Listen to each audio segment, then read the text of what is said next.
મહત્વપૂર્ણ સમાચાર મળી રહ્યા છે। દિલ્હી વિસ્ફોટ કેસ સંલગ્ન જેમાં યુનિવર્સિટી ફરતે હવે ગાડીઓ કસી લેવાયો છે।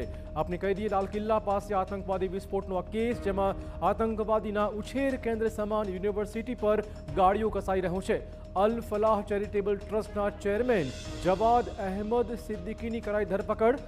જવાદ અહેમદ સિદ્દીકી 13 દિવસના ઈડીના રિમાન્ડ પર છે। અલ ફલાહ ચેરિટેબલ ટ્રસ્ટ કરે છે આ યુનિવર્સિટીનું સંચાલન।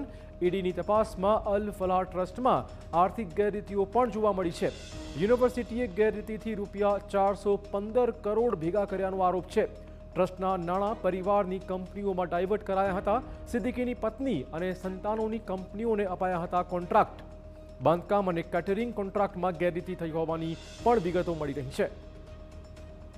યુનિવર્સિટી વિશે પણ સિદ્દીકીએ ખોટા દાવા કર્યા હતા। યુનિવર્સિટી પાસે NAAC અને UGCની કલમ 12B હેઠળ યુનિવર્સિટી માન્ય છે તેવા દાવા ખોટા નીકળ્યા છે। ઈડીએ દરોડામાં રૂપિયા 48 લાખથી વધુની રોકડ રકમ મળી આવી છે।